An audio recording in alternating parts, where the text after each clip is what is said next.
Hello, నేను శ్రీశ్రావు. తుఫాను రావడానికి ముందు కంటే తుఫాను వచ్చి వెళ్ళిన తర్వాత జరిగినటువంటి నష్టాన్ని అంచనా వేసి సరిదిద్దుకుంటారు. అలాగే 2000 ఎన్నికలకు ముందు 24 ఎన్నికలకు ముందు జరిగినటువంటి నష్టాన్ని పూడ్చేదానికి, దాన్ని సరిదిద్దుకునేదానికి ఇప్పుడున్నటువంటి అధికార యంత్రాంగం నానా రకాల ఇబ్బంది పడుతూ ఉంది. అయితే 2024 ఎన్నికల్లో చంద్రబాబు నాయుడు గారి కూటమి అధికారంలోకి వచ్చిన తర్వాత అధికార యంత్రాంగం యాక్టివేట్ కావడానికి సమయం పట్టింది. 6 నెలల పాటు దీన్ని హానిమూన్ పీరియడ్ అంటారు. ఈ హానిమూన్ పీరియడ్లో గతంలో జరిగినటువంటి తప్పులన్నింటినీ సరిదిద్దుకొని వ్యవస్థని గాడిలో పెట్టడానికి సమయం పట్టింది. అందుకే సమర్థవంతమైనటువంటి ఆఫీసర్స్ని చంద్రబాబు నాయుడు గారు నియమించుకున్నారు. ఆ కోవలకే డీజీపీ ద్వారకా తిరుమలరావు గారు వస్తారు. వాస్తవంగా ఎన్నికలకు ముందు రాజేంద్రనాథ్ రెడ్డి గారు ఉండేవాళ్ళు. రాజేంద్రనాథ్ రెడ్డి గారి మీద అప్పట్లో తెలుగుదేశం పార్టీ చేసినటువంటి కంప్లైంట్స్ని బేస్ చేసుకుని విచారించిన తర్వాత ఎన్నికల కమిషన్ కొత్త డీజీపీని నియమించాల్సిన పరిస్థితి ఏర్పడింది. ఎన్నికలకు ముందు ఆ ఈక్వేషన్స్లో సీనియర్గా ఉన్నటువంటి ద్వారకా తిరుమలరావు గారిని డీజీపీగా నియమించాలి ఎన్నికల కమిషన్. కానీ హరీష్ కుమార్ గుప్తా గారిని నియమించింది. ఎన్నికలు మొత్తం డీజీపీగా హరీష్ కుమార్ గుప్తా గారి ఆధ్వర్యంలోనే జరిగాయి.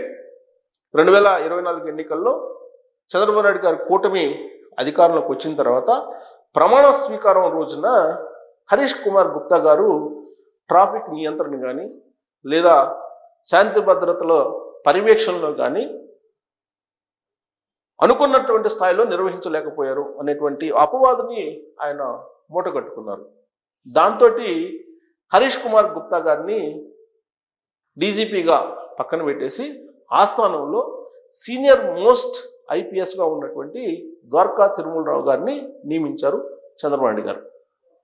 ఇక అక్కడి నుంచి ఆయన డీజీపీగా ప్రయాణం మొదలుపెట్టి 2019 నుంచి 2024 మధ్య కాలంలో ఏదైతే జరిగిందో అలాంటి సిచ్యువేషన్స్ రాకుండా లా అండ్ ఆర్డర్ని కాపాడుతూ మరోవైపు అధికార పక్షాన్ని సంతృప్తి పరుస్తూ ఇంకొక వైపు విపక్షాన్ని నొప్పిదగలకుండా చట్ట ప్రకారం శిక్షిస్తూ వచ్చారు. అయితే ఆయన పదవి విరమణ ఈ సంవత్సరాంతాన ఉండబోతుంది. ఆల్రెడీ పదవి విరమణ డేట్ కూడా ఫిక్స్ చేస్తూ ఉత్తర్వులు కూడా జారీ అయ్యాయి. అంటే దీన్ని బట్టి మరోసారి డీజీపీ పదవీ కాలాన్ని పొడిగించేటువంటి అవకాశం లేదు అనేటువంటి అభిప్రాయం చాలా బలంగా ఆంధ్రప్రదేశ్ పోలీస్ వర్గాల్లో వినిపిస్తూ ఉంది. సో ఈ 6 నెలల కాలంలో ద్వారకా తిరుమలరావు గారు పోలీస్ వ్యవస్థని పూర్తి స్థాయిలో గాడిలో పెట్టారా అని అంటే భిన్నమైనటువంటి అభిప్రాయాలు కలుగుతూ ఉన్నాయి. వాస్తవంగా వైఎస్ఆర్ కాంగ్రెస్ పార్టీకి సంబంధించినటువంటి సోషల్ మీడియాని కట్టడి చేయడంలో ఆయన విజయవంతం అయ్యారు. అలాగే కొన్ని కేసుల్లో దర్యాప్తుని ముందుకు తీసుకెళ్లడంలో కూడా సక్సెస్ అయ్యారు. ప్రత్యేకించి నత్వాని కేసులో ఆ రోజు జగన్మోహన్ రెడ్డి గారి ప్రభుత్వంలో ఐపీఎస్లు కొంతమంది ఎలా చేశారు అనే దాని మీద కూడా సక్సెస్ఫుల్గా ఆ కేసుని నడిపించగలిగారు.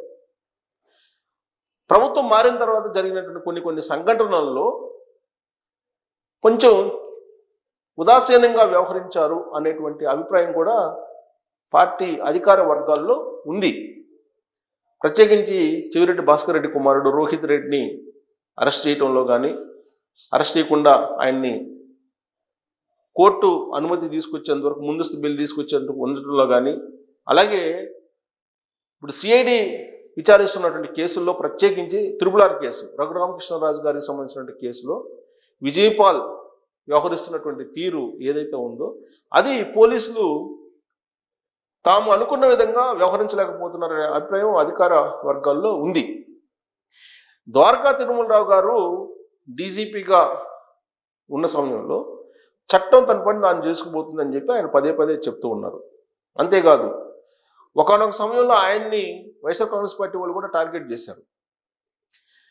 ఎప్పుడో జరిగినటువంటి సంఘటనని మీరు ఇప్పుడు ఎఫ్ఐఆర్ చేసి కేసులను ఎలా విచారిస్తారు అని చెప్పి ఆయన ప్రశ్నించినప్పుడు 30 ఏళ్ల క్రితం జరిగినటువంటి సంఘటన మీద కూడా ఇప్పుడు ఎఫ్ఐఆర్ చేసి విచారించడానికి అవకాశం ఉందని చెప్పి ఆయన చెప్పారు. ఆ స్టేట్మెంట్ మీద వైఎస్ఆర్ కాంగ్రెస్ పార్టీ వాళ్ళు ఆయన్ని టార్గెట్ కూడా చేశారు. కానీ ఆయన ఎప్పుడు కూడా సంయమనాన్ని కోల్పోలేదు. సంయమనంతో వ్యవహరిస్తూ ఇరు పక్షాలని నొప్పించకుండా కొంతవరకు మెప్పిస్తూ చట్టాన్ని తన పని తాను చేసుకుపోయేలాగా గాడిలో పెట్టగలిగారు కొంతవరకు. అయినప్పటికీ ఆయన పదవీ కాలాన్ని పొడిగించడానికి ఇప్పుడున్నటువంటి ప్రభుత్వం సిద్ధంగా లేదు అనేది అర్థమవుతుంది. కారణం ఏంటంటే గతంలో ఎప్పుడు కూడా చీఫ్ సెక్రటరీ పదవిని కొనసాగించారు కానీ పొడిగించారు కానీ డీజీపీలకు సంబంధించినటువంటి పదవీ కాలాన్ని పొడిగిస్తూ నిర్ణయాలు తీసుకోలేదు చంద్రబాబు నాయుడు గారు. ఇప్పుడు కనుక ఒకవేళ తీసుకుంటే ఎగ్జంప్షన్ కేసు అవుతుంది. చంద్రబాబు నాయుడు గారు ఒకవేళ ద్వారకా తిరుమలరావు గారిని మరొక 6 నెలలు తన పదవీ కాలాన్ని పొడిగిస్తూ నిర్ణయం తీసుకుంటే కనుక గతంలో జరిగిన దానికి భిన్నంగా ఆయన వ్యవహరించారు లేదా భిన్నంగా ఆయన ఆలోచించారని చెప్పి అనుకోవచ్చు. బట్ అలాంటి పరిస్థితి లేదు అనేది పోలీసు వర్గాల నుంచి, సచివాలయ వర్గాల నుంచి అందుతున్నటువంటి సమాచారం. అలాంటప్పుడు ద్వారకా తిరుమలరావు గారి బదులుగా ఎవరు డీజీపీగా వర్త్ఫుల్, ఎవరిని నియమించేటువంటి అవకాశం ఉంది అనే దాని మీద మనం విశ్లేషించుకుంటే కనుక సీనియారిటీ ప్రకారం అయితే హరీష్ కుమార్ గుప్తా గారు ఉన్నారు. సహజంగా చంద్రబాబు నాయుడు గారు సీనియారిటీకే ప్రాధాన్యత ఇస్తూ ఉంటారు. అలాగే సామర్థ్యానికి కూడా ప్రాధాన్యత ఇస్తుంటారు. ఇప్పుడున్నటువంటి పరిస్థితుల్లో ఆంధ్రప్రదేశ్ లా అండ్ ఆర్డర్ సిచ్యువేషన్ని కంట్రోల్ చేయాలంటే స్పీడ్గా ఉన్నటువంటి ఐపీఎస్ ఆఫీసర్ కావాలి. అలాగే సమర్థవంతంగా పనిచేసేటువంటి ఐపీఎస్ ఆఫీసర్ కావాలి. నిష్పక్షపాతంగా పనిచేసేటువంటి ఐపీఎస్ ఆఫీసర్ కావాలి. ఇప్పుడున్నటువంటి సిచ్యువేషన్లో లా అండ్ ఆర్డర్ కాపాడటం అనేది ఒక ఛాలెంజ్గా మారింది ఆంధ్రప్రదేశ్ ముఖ్యమంత్రి చంద్రబాబు నాయుడు గారు. అందుకే డైనమిక్ ఐపీఎస్ని ఎంచుకోవాల్సినటువంటి అవసరం ఉంది చంద్రబాబు నాయుడు గారికి. మరి ఎవరిని ఎంచుకుంటారు? మళ్ళీ హరీష్ కుమార్ గుప్తా గారిని ఎంచుకునేటువంటి అవకాశం ఉందా అంటే ఒకవేళ అదే జరిగితే కనుక ఇప్పుడున్నటువంటి ఇంటెలిజెన్స్ చీఫ్ని మార్చాల్సి ఉంది.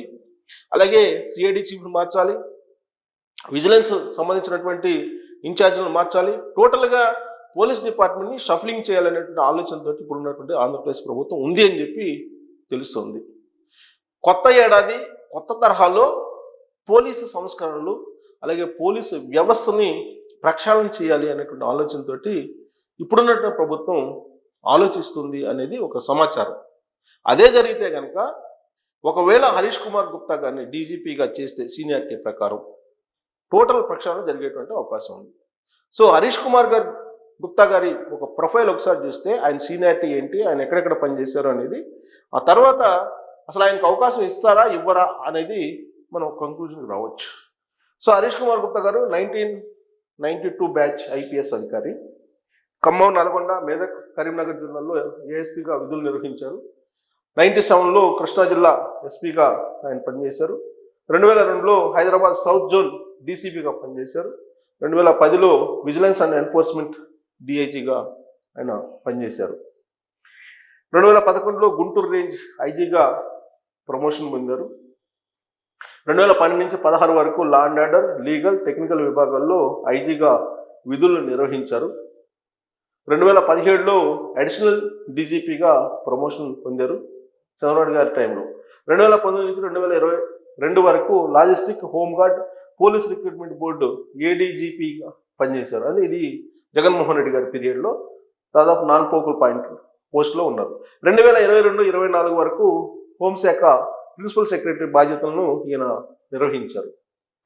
2024 మే 5న డీజీపీగా ఎన్నికల కమిషన్ ఈయన నియమించింది.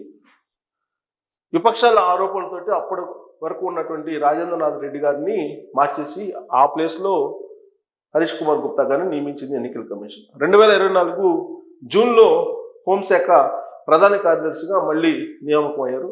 2024 జూలైలో విజిలెన్స్ అండ్ ఎన్ఫోర్స్మెంట్ డీజీపీగా అదనపు బాధ్యతలు స్వీకరించారు. సో ఈయన ప్రొఫైల్ చూస్తే కనుక జగన్మోహన్ రెడ్డి గారి హయాంలో, అంటే జగన్మోహన్ రెడ్డి గారు ముఖ్యమంత్రిగా ఉన్నప్పుడు నాన్ ఫోకల్ పోస్ట్లో ఉన్నారు ఈయన.